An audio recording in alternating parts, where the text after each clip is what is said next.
Have you ever woken up, looked at the day ahead, and felt an immediate, heavy exhaustion before your feet even hit the floor? Not the kind of tired that a good night's sleep can fix, but a deep, structural fatigue that seems to live in your very bones. It's that quiet moment where you stare at a stack of unread books on your desk, or notice the car needs gas again, and the sheer momentum required to move forward feels entirely out of reach. When you are tired of everything, even the smallest, most routine expectations feel like climbing a mountain. We live in a world that constantly asks us to perform, to produce, and to keep up a certain pace. But what happens when the engine simply runs out of fuel? It is a vulnerable place to be, admitting that you have nothing left to give. If you are there right now, sitting in that quiet, drained space, please know that you don't have to fix it in this exact second. It is okay to just acknowledge how heavy the weight has become. Sometimes, the weight isn't a single massive crisis. It's the slow accumulation of too many days of trying to be strong.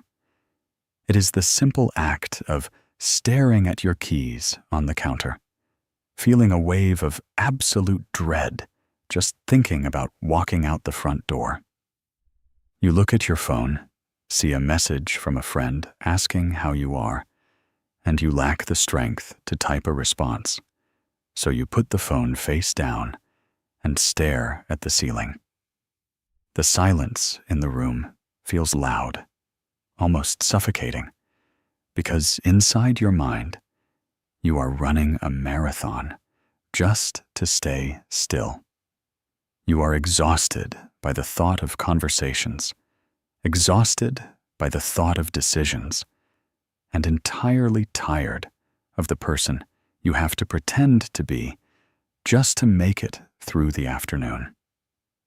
It is an ache that sits right in the center of your chest, a feeling that your battery isn't just at 0%, but that the battery itself has worn away from constant use.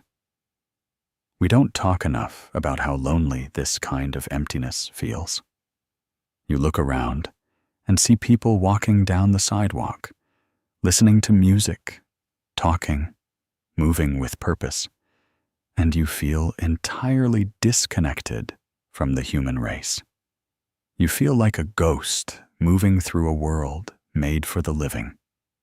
You sit at a stoplight, watching the windshield wipers clear away the rain, and you realize you have been staring blankly for 3 minutes without a single coherent thought.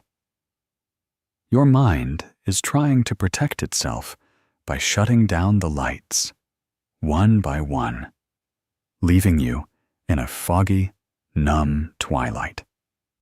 You start to resent the morning sun because it demands that you begin again, that you put on the armor, that you answer the call, when all you want to do is disappear into the blankets and let the world spin without you for a while. This level of exhaustion makes you question everything. You start to wonder if you have always been this weak, or if the world has suddenly become much harder to navigate.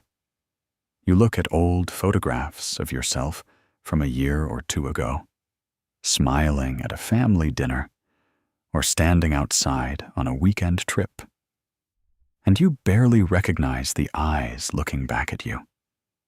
That person had energy. That person had hope. That person could handle a difficult day without feeling like their entire world was collapsing. Now, a dropped fork in the kitchen or a red light when you are already late can bring tears to your eyes.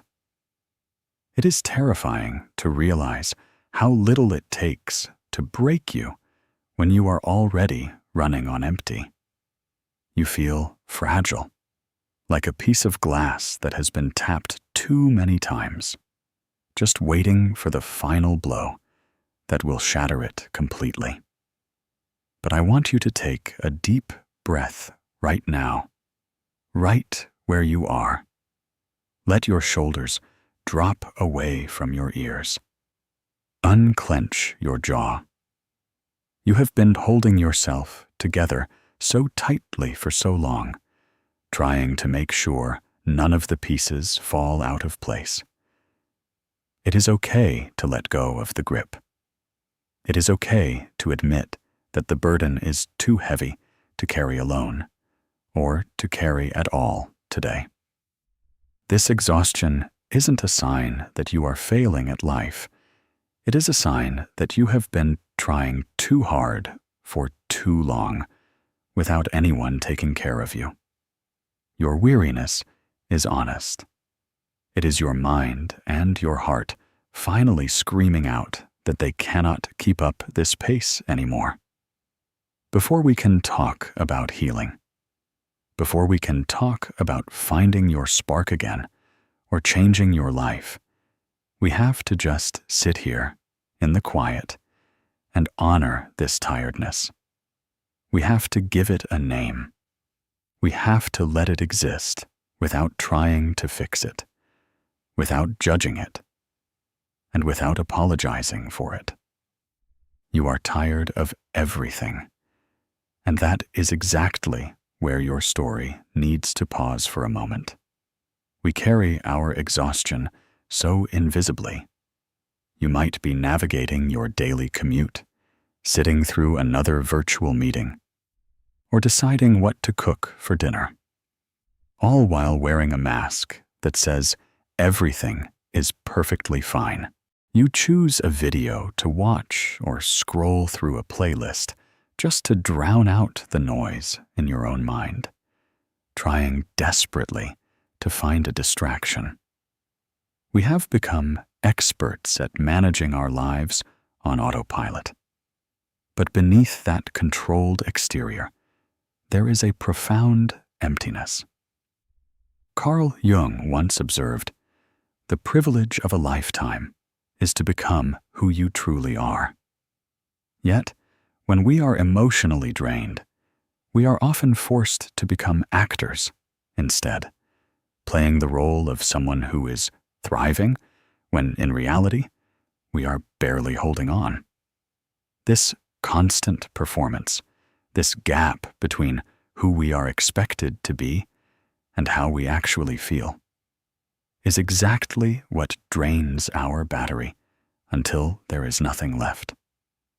Think about how many times a day someone asks you how you are doing, and without a single second of hesitation, your voice automatically responds, "Good. Thanks. Just busy." It is a reflex. We say it to the cashier. We say it to our colleagues. We say it to our own families. We say it because the truth feels too heavy to dump into a casual conversation. How do you explain to someone over a quick cup of coffee that you spent 20 minutes sitting on the edge of your bed this morning, just trying to find the motivation to put on socks? How do you explain that the thought of making a phone call feels like an insurmountable obstacle? So, instead of trying to find the words, we just say, "We are fine." We smile, we nod, we laugh at the appropriate moments, and we build a wall around our suffering. We convince ourselves that if we can just look normal on the outside, maybe the inside will eventually catch up. But this illusion comes at a terrible cost. Every single time you pretend to be okay when you are falling apart, you are spending energy you do not have. It takes an immense amount of strength to suppress your pain, to hold back the tears that are threatening to spill over, and to force a cheerful tone into your voice. By the time you get home and finally close the door behind you, you are completely depleted from the sheer effort of existing in public. You drop your bag, you sit on the floor, and the silence of the room settles around you like a heavy blanket. The mask comes off, and what is left underneath is a hollow, aching fatigue. You realize that you are completely disconnected from your own life. You are living as a spectator, watching yourself go through the motions, wondering how much longer you can keep up the facade before someone notices that the person inside is missing. We live in a culture that treats sadness and exhaustion as things that need to be hidden away or quickly fixed with a new routine.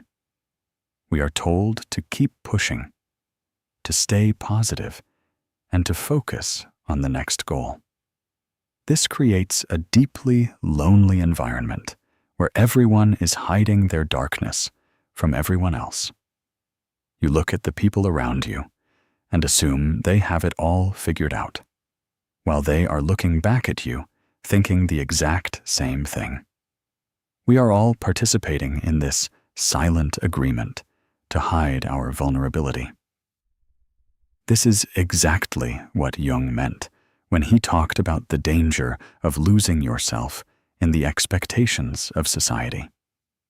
When you spend all your time perfecting the mask, the real you, the part that is hurting, the part that needs rest, the part that is human, becomes completely isolated. It is deeply painful to realize that you have become a stranger to yourself in order to make everyone else comfortable. You look in the mirror while brushing your teeth, and the reflection looking back at you feels distant, like an acquaintance you haven't spoken to in years. The eyes look tired, not just from a lack of sleep, but from a lack of genuine joy. You realize that you cannot remember the last time you laughed from your stomach, or the last time you felt truly present in a moment without a lingering sense of worry. The illusion of being fine has protected you from difficult conversations, but it has also locked you in a cage of your own making. It is time to acknowledge that this performance is killing your spirit. It is time to admit that you are not fine, that you are incredibly tired, and that continuing this way is no longer an option. Giving up the illusion is terrifying, but it is the only way to open the door to real, honest healing. When the depletion reaches its peak, the things we used to do to comfort ourselves start to lose their flavor. You might find yourself staring at a blank television screen, changing the channel every few minutes because nothing holds your attention. You look at a creative project you used to love, maybe an old sketch, a piece of writing, or a hobby in the garage, and it feels like a stranger's work. The simple distractions don't bring relief anymore. They just highlight the numbness. It is incredibly frustrating to realize that your usual escape routes are blocked by your own fatigue. This is the moment where the realization sets in. You cannot distract your way out of burnout. You cannot simply wait for the weekend to arrive and expect a total reset. The exhaustion is demanding your attention, and it will keep getting louder until you stop and listen. Think about the routines you built to help yourself relax after a long day. Maybe you used to find comfort in a specific video game, losing yourself in a virtual world where the problems were simple and solvable. Or perhaps you would put on your headphones and take a long walk down the sidewalk, letting the music push away the heavy thoughts. But now, you put the headphones on, and the music just feels like noise. You turn on the game, hold the controller in your lap for 5 minutes, and then turn it off because the effort to move the character feels pointless. You sit on the couch with a notebook, intending to sketch or write down your thoughts, but you just stare at the blank white paper until your eyes blur. The very things that used to be your sanctuary have turned into reminders of how empty you feel. This is an incredibly terrifying threshold to cross. When your coping mechanisms stop working, it feels like the floor has dropped out from beneath you. For months, or maybe even years, you relied on these small escapes to keep yourself balanced. They were the safety valves that let out just enough steam so you wouldn't explode.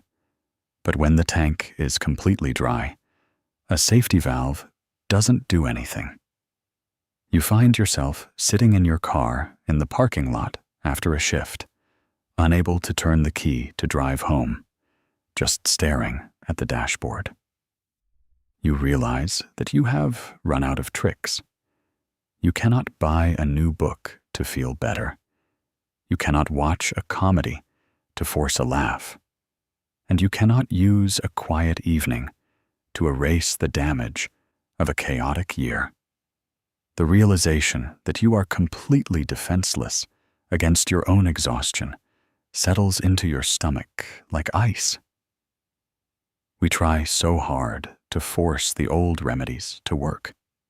You might find yourself scrolling through a list of documentaries, selecting one, watching it for 10 minutes, getting frustrated, and choosing another, repeating the cycle for hours until it is time for bed. You are desperately chasing a feeling of comfort that your mind is simply too tired to manufacture. It's like trying to start a fire with wet wood. No matter how many matches you strike, you just get smoke and disappointment. This desperate searching actually burns through the tiny amount of energy you have left, leaving you even more depleted than before. You feel a sense of failure, as if you are doing relaxation wrong, as if you are broken because you can no longer find joy in the things that make everyone else happy. But there is a profound truth hidden inside this failure of your coping strategies. The reason they aren't working anymore is because they were designed to help you avoid your life, not to rebuild it. They were distractions, beautiful and gentle ones, but distractions nonetheless. Your mind and your body have reached a point where they are refusing to be distracted any longer. They are staging a protest. By turning off the pleasure you used to get from these escapes, your inner self is forcing you to look at the wound instead of just putting another colorful bandage over it. It is telling you that the time for temporary fixes has passed. It is a painful, lonely moment when the music stops and the screen goes dark. But it is also the exact place where you are forced to stop running and finally face the exhaustion that is asking to be held. There is a strange, quiet bravery in finally saying, "I can't do this today." We are conditioned to view stopping as a failure, an admission of weakness. But stopping when you are completely empty is actually an act of profound self-preservation. Think about the energy it takes to constantly push against a wall that will not move. When you finally lower your hands and take a step back, the wall doesn't fall on you. Instead, you finally get to breathe. Admitting that you are drained isn't giving up on your life.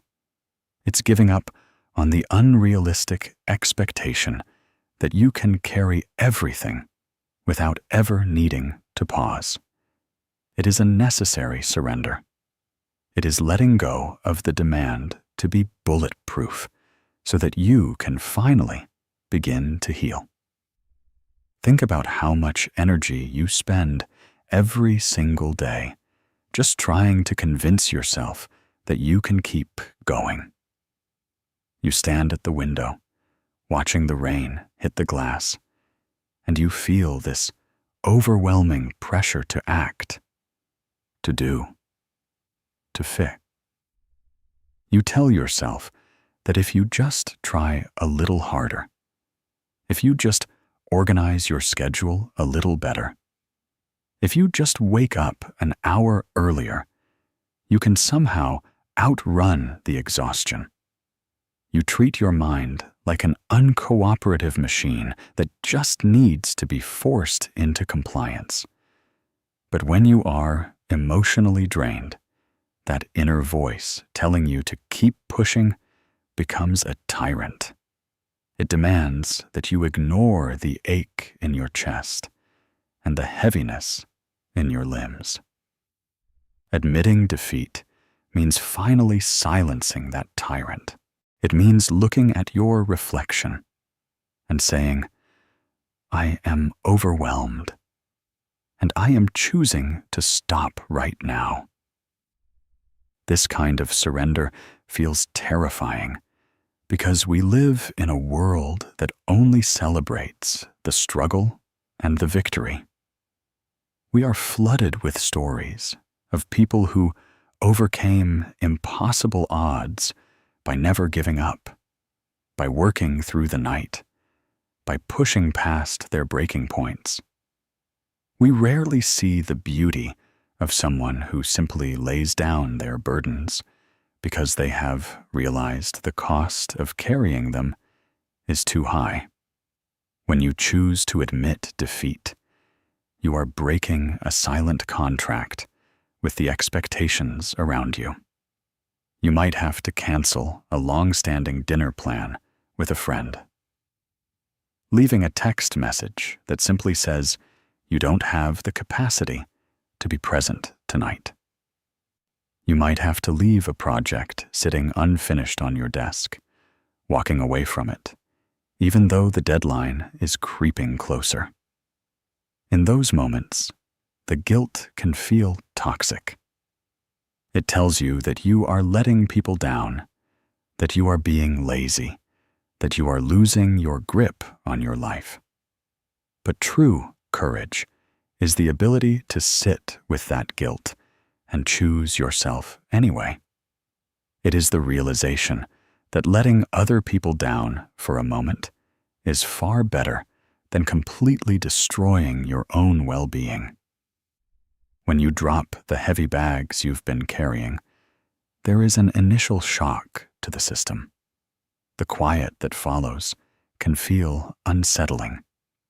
You sit on the edge of your bed, listening to the hum of the refrigerator, wondering what you are supposed to do now that you aren't actively struggling. The answer is nothing. You are supposed to do absolutely nothing. You are supposed to let the dust settle around you. You are letting go of the steering wheel because you have finally realized that you are driving on a flat tire, and continuing to press the gas will only ruin the car completely. This surrender is the turning point. It is the moment where you stop treating your tiredness as a flaw that needs to be corrected and start treating it as a reality that needs to be respected. It takes an immense amount of trust to let yourself fall into the safety net of total rest, especially when you are used to being the one who holds everything together for everyone else. You are allowed to be the one who needs help. You are allowed to be the one who cannot answer the question, who cannot solve the problem, who cannot show up with a smile. By admitting defeat, you are finally giving yourself permission to be a human being instead of a machine. You are creating a space where your spirit can finally sit down, unbuckle its heavy armor, and rest without needing to justify its existence to anyone. When we feel this level of exhaustion, our immediate instinct is to fight it, to get angry at ourselves for being slow, or to feel guilty for wanting to withdraw from the world. We split ourselves into the part that wants to achieve and the part that desperately needs to rest, treating our fatigue as an enemy. Jung deeply understood this internal conflict when he wrote, "I would rather be whole than good." To be whole means accepting your limitations just as much as your strengths. It means recognizing that your weariness isn't a flaw to be erased, but a legitimate part of your current reality. When you stop judging yourself for being tired, the internal friction begins to dissolve, and that savings in emotional energy can finally be redirected toward your recovery. Think about how harshly you talk to yourself when you can't find the energy to finish a simple task. You look at a form you need to fill out, or a piece of paper sitting on your counter. And because you just can't bring yourself to pick up a pen, you start telling yourself that you are falling apart. You call yourself undisciplined. You look at your peers who seem to be moving forward effortlessly, and you use their momentum as a weapon against your own fragile state. This internal warfare is exhausting in itself. You are spending half your day being tired, and the other half punishing yourself for being tired. We treat our weariness like a shameful secret, a shadow we need to hide in the dark, because we are afraid that if we let it into the light, it will mean we are permanently broken. But this shadow of weariness isn't trying to destroy your life. It is trying to save it. When you push your mind and body past their limits for months at a time, your inner self has to find a way to make you stop. If it can't get your attention through a quiet whisper, it will create a profound, heavy numbness that completely takes over your day. It will make the textbook feel too heavy to read, and it will make a simple drive down the road feel like a journey across the country. This fatigue is a boundary that your soul is drawing because you refuse to draw one yourself. When you understand this, you can stop fighting the exhaustion and start listening to it. You can sit down with your tiredness, look it in the eye, and treat it with the same kindness you would offer a friend who has just walked through a storm. Integrating this shadow means giving up the exhausting task of pretending to be strong when you feel completely hollow. It means allowing yourself to sit on the kitchen floor in the middle of the afternoon, if that is where your legs give out, without feeling the need to apologize to yourself for being there. It means recognizing that your value as a person does not change just because your productivity has dropped to zero. You are allowed to have seasons of emptiness.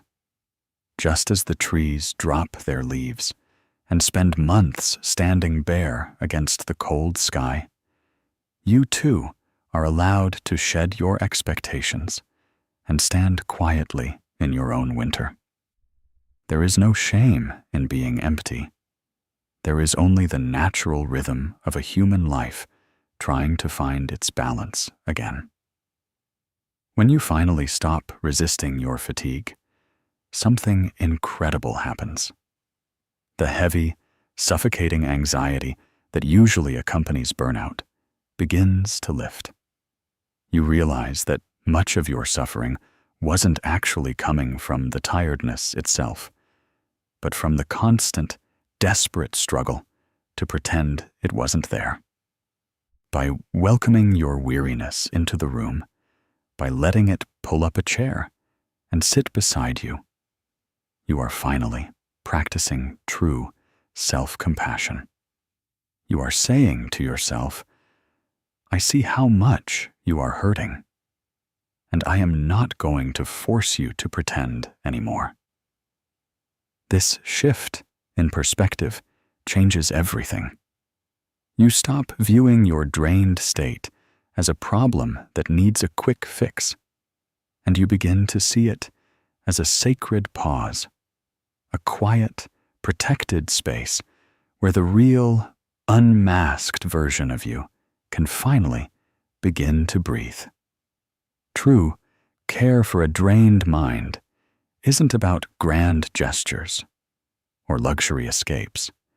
It is about the radical micro-decisions you make throughout a single afternoon. It is choosing to leave the phone on silent on the counter while you sit by the window for 10 minutes. It is allowing yourself to cancel a social plan without inventing an elaborate excuse, simply stating that you need the evening to yourself. It is putting down the heavy planner and allowing the remaining tasks of the day to wait until tomorrow. We often treat self-care as another item on our to-do list, something to execute perfectly. But real care is the absence of a to-do list. It is creating a small, unmonitored sanctuary in your day where nothing is required of you. We have been conditioned to believe that taking care of ourselves requires an active effort, a budget, or a beautifully curated routine. We think we need to go somewhere else, buy something new, or adopt a complex habit to fix the emptiness inside. But when you are truly, deeply drained, even the thought of setting up a relaxation routine feels like a chore. If a care practice requires you to read instructions, follow steps, or try hard, it isn't care anymore. It's just another form of work. True care in a demanding world is actually about subtraction. It is looking at your evening and asking yourself, what can I remove from my plate right now so that my mind can finally rest? It is the small, quiet choice to sit on your porch steps and just watch the shadows grow longer on the pavement without trying to figure out your life, without analyzing your feelings, and without worrying about what comes next. Think about the profound relief that comes when you give yourself permission to just let a day be imperfect. It is choosing to buy pre-made food from the corner grocery store, because the thought of chopping vegetables and watching a stove feels like a mountain you cannot climb. It is looking at a pile of papers or a stack of unopened mail on the table, recognizing that it needs attention, and quietly deciding, not today. Today, my peace matters more than my progress. These moments might seem trivial from the outside, But internally, they are small acts of revolution. They are the moments where you actively choose your own well-being over the endless, suffocating demands of efficiency. You are telling the world, and more importantly, you are telling yourself, that your worth as a human being is not dependent on how much you can endure or how perfectly you can manage your life. This kind of care requires you to become a protective guardian of your own quietness. It means recognizing the things that silently siphon off your remaining vitality. For instance, it looks like choosing to sit in complete silence during your afternoon commute, turning off the radio and the news, because your mind simply cannot absorb any more information, any more stories, or any more noise. It is walking into your room, closing the curtains to soften the harsh afternoon light, and just lying down on top of the covers for 20 minutes, letting your limbs feel heavy and supported by the mattress. You aren't trying to sleep. You are just giving your senses a break from the constant assault of a loud, demanding world. It is a slow, deliberate drawing back of your energy from the external environment, pulling it back inside where it belongs. When we redefine care in this simple, emotional way, we stop waiting for a distant vacation to save us. We start finding pockets of survival right in the middle of our chaotic weeks. You begin to realize that a genuinely caring life is built on these tiny, unglamorous moments of honesty. It is the willingness to look at your reflection in the mirror, acknowledge the deep exhaustion in your eyes, and say, I am going to let you off the hook today. It is letting go of the need to be a good friend, a perfect colleague, or a hyper-productive individual for just a few hours. By shrinking your world down to just the square foot of space you are currently standing in, you allow the frantic, buzzing energy of anxiety to calm down. You create a gentle, forgiving space where your soul can finally catch its breath, free from the pressure to perform, to improve, or to be anything other than exactly who you are right now. Healing from deep emotional depletion does not happen in a straight line, and it certainly doesn't happen fast. Your mind and body require time to understand that the emergency is over, that it is safe to come down from a state of constant readiness. You might notice this shifting in small ways. Maybe you suddenly take a deep, involuntary breath while standing in line at the grocery store, or you feel a sudden wave of sadness that seems to come out of nowhere. These are signs that the armor is beginning to crack, and the buried pressure is finally finding a way out. It requires immense patience to allow this process to unfold without trying to rush yourself back to peak productivity. You are rebuilding a foundation, and that work happens quietly beneath the surface. When you have been living in a state of high stress or emotional exhaustion for months, your whole being gets used to the survival mode. It becomes your baseline. You get used to the tight feeling in your chest, the way your shoulders naturally shrug up toward your ears, and the restless pacing of your thoughts, even when you are supposed to be resting. Then, when you finally try to stop, your system doesn't know how to handle the sudden quiet. You sit down in a chair, intending to do nothing, and instead you feel an intense wave of restlessness or anxiety. You feel like you should be moving, fixing, or preparing for the next blow. This is because your internal alarm system is still ringing, even though the room is perfectly safe. It takes a long time for that echo to fade away. Think about how gentle you have to be with yourself during this shifting phase.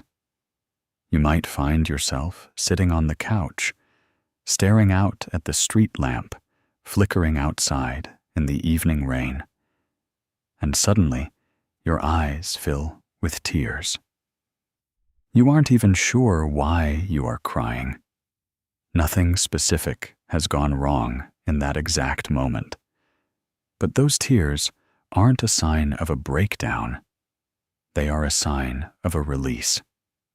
Your body is finally feeling safe enough to let go of the pain it has been storing just to keep you moving forward. It is like the thawing of a long, frozen winter. As the ice breaks apart, it creates a flood. If you try to fight that vulnerability, or if you get frustrated that you are feeling emotional when you should be feeling rested, you are just slamming the brakes on your own recovery. This slow unwinding requires you to accept a completely different pace of life for a while. It means acknowledging that your reaction times might be slower, your focus might be scattered, and your ability to tolerate loud, chaotic environments is temporarily gone. You might find yourself driving in the slow lane on the highway, entirely content to let everyone else rush past you, because your mind simply cannot handle the high-speed navigation of the fast lane. You might find that you need to sit in your car for 5 minutes after turning off the ignition, just letting the silence wash over you before you find the strength to open the car door and face the house. These are not signs of weakness. They are the necessary, instinctual ways your system protects itself while it recalibrates. We must learn to trust this quiet, internal restructuring. We are so used to fixing problems through sheer willpower. But you cannot force your nervous system to calm down through an act of will. You cannot command yourself to feel peaceful. Instead, you have to create the conditions that allow peace to return on its own schedule. It is a process that happens in fractions of an inch, through repeated moments of safety, quiet, and self-compassion. Every time you choose to take a slow breath instead of rushing, every time you let yourself cry without judgment, and every time you choose a quiet evening over a demanding obligation, you are sending a signal down into your very core that it is safe to lay the burden down. You are teaching your heart that it doesn't have to beat at a frantic pace forever, and that it is finally, truly allowed to rest. To protect the tiny amount of energy you have left, you must learn the difficult art of saying no to the demands of others. When you are a chronic giver or a fixer, your instinct is always to say yes, to step in, to solve the problem, or to offer advice. But when you are drained, every yes to someone else is a direct theft from your own recovery. Setting a boundary can feel uncomfortable. It can trigger a wave of guilt that makes you want to backtrack immediately. However, a boundary is not an act of hostility toward the world. It is a life support system for yourself. It is drawing a circle around your remaining vitality and declaring that this space is temporarily closed for maintenance. Think about how much energy we spend trying to manage everyone else's comfort, while our own house is burning down. You receive a notification on your screen. A long message from a friend going through a hard time, or a request to take on an extra project at work. Your stomach instantly tightens into a knot. Your whole body is signaling that it does not have the capacity to carry this extra weight. Yet, the old habit of being the reliable one, the strong one, the one who always figures it out, starts to pull at you. You sit there with your fingers hovering over the keys, trying to draft a response that sounds pleasant, accommodating, and polite, all while your heart is pounding with resentment and fatigue. You realize that you are terrified of what will happen if you simply say, "I am sorry, but I cannot help with this right now." The truth is, when you are completely empty, you have nothing of quality to offer anyone else anyway. When you force a yes out of guilt, you aren't giving them your presence. You are giving them your resentment, your distraction, and your exhaustion. It is a profound realization to understand that setting boundaries is actually an act of honesty. It is letting people see the truth of your limitations. It looks like sitting at a table with someone you love, looking them in the eyes, and gently saying, "I care about you so much, but my mind is entirely full today, and I don't have the space to hold this conversation right now." It is choosing to let a call go to voicemail, leaving the phone across the room, and deciding that the world will have to spin without your intervention for the next 12 hours. This process is incredibly lonely at first, because when you start drawing boundaries, the people who were used to your endless availability might react with confusion or disappointment. You might feel an overwhelming urge to apologize, to over-explain your situation, or to invent an elaborate excuse to justify your absence. But you do not need a dramatic crisis to deserve rest. Your deep, quiet exhaustion is justification enough. You have to learn to sit with the discomfort of someone being temporarily upset with you, recognizing that their disappointment is a small price to pay for your own psychological survival. You are no longer willing to set yourself on fire just to keep the people around you warm. Every time you say no to an external demand that you cannot handle, you are saying a profound, healing yes to your own recovery. You are building a fence around the tiny flicker of light that is left inside you, ensuring that the heavy winds of the world don't blow it out completely. It takes time to get used to this new way of moving through life. You might feel a pang of guilt every time you walk away from a task that isn't yours to bear, or every time you choose a quiet night alone over a social gathering. But over time, as the days pass and your energy slowly begins to return, you will realize that these boundaries were not walls built to keep people out. They were the essential foundations of a life where you are finally allowed to exist as a whole person, protected, respected, and deeply cared for by the only person who can truly do it: yourself. We are so uncomfortable with emptiness. When a space in our schedule opens up, we immediately try to fill it with a task, a conversation, or a piece of media.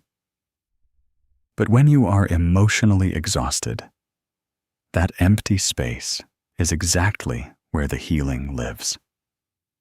It is the quiet room where you can finally hear your own thoughts without the overlay of external expectations. In these moments of stillness, you might begin to remember who you are outside of your obligations and roles. Jung reflected on this journey toward self-understanding, stating, "Your visions will become clear only when you can look into your own heart. When the noise of the world fades away, you can finally look into your own heart and see what it truly needs. Not what it needs to accomplish, but what it needs to survive and eventually flourish." Think about how frantically we run away from the silence. The moment there is a pause in our day, we grab our headphones, turn on a podcast, or put on a background video while we make a cup of tea. We do it because the silence feels intimidating. It acts like a mirror, reflecting all the exhaustion and sadness we've been trying to outrun. But when you are completely running on empty, that constant influx of information becomes a form of torture.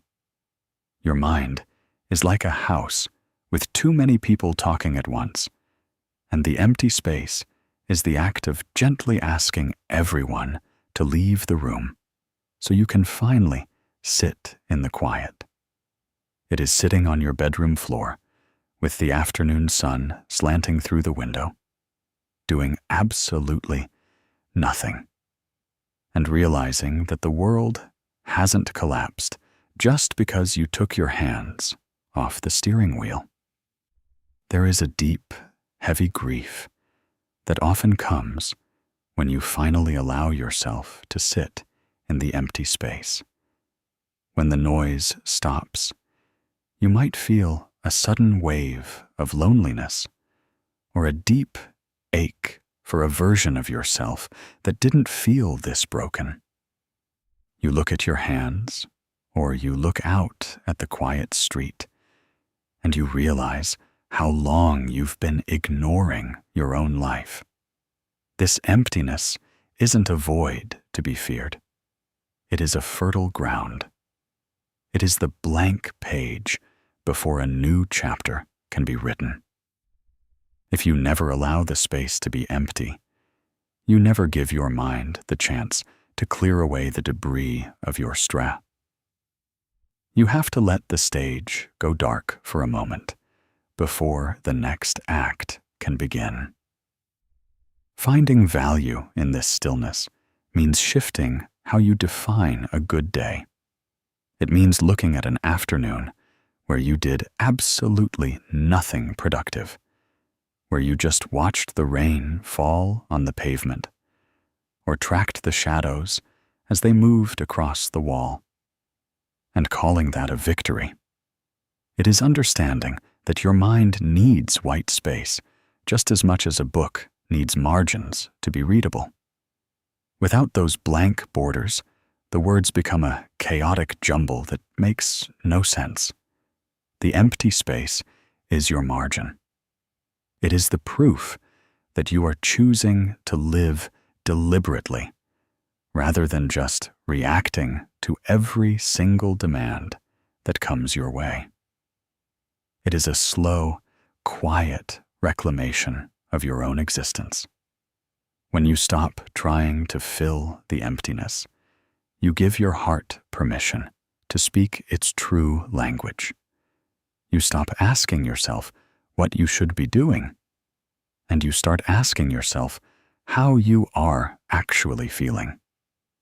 In that quiet room of your own making, you might discover small, forgotten parts of yourself. The part that loves the feeling of a cool breeze on your face. The part that finds peace in a simple, warm drink. The part that just wants to be allowed to exist without being judged. Jung knew that looking into your own heart is the only way to find clarity. But that looking requires a stillness. Most of us are terrified to practice. By staying in the empty space, by refusing to distract yourself from your own weariness, you are finally doing the brave work of looking inward.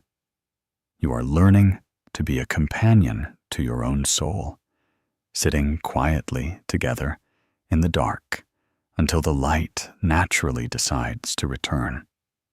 As you begin to move forward from this place of deep exhaustion, remember that you do not have to rebuild your entire life by tomorrow morning. The way out of burnout is small, deliberate, and exceptionally gentle. It looks like taking one single step, focusing only on the next hour, and letting the rest of the future take care of itself. You are learning a new way of existing, one where your worth is not tied to how much you can endure before breaking. Give yourself permission to move slowly, to rest without guilt, and to honor the exhaustion that brought you to this turning point. You are not failing. You are simply pausing to gather the pieces of yourself, so that when you do step back into the light, you can do so as a whole person. There will always be another task, another demand, another expectation waiting in line. If you wait for a perfect moment to rest, you will be waiting forever. A healthy rhythm means choosing to pause right in the middle of the chaos, leaving the unfinished project on the desk, walking away from the noise, and declaring that your peace is more urgent than any deadline the world can set for you. Healing isn't a permanent upward climb. It is a wave that flows and ebbs.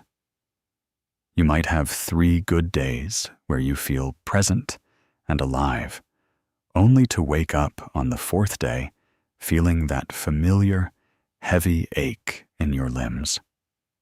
When that happens, do not despair, and do not think that you have lost all your progress.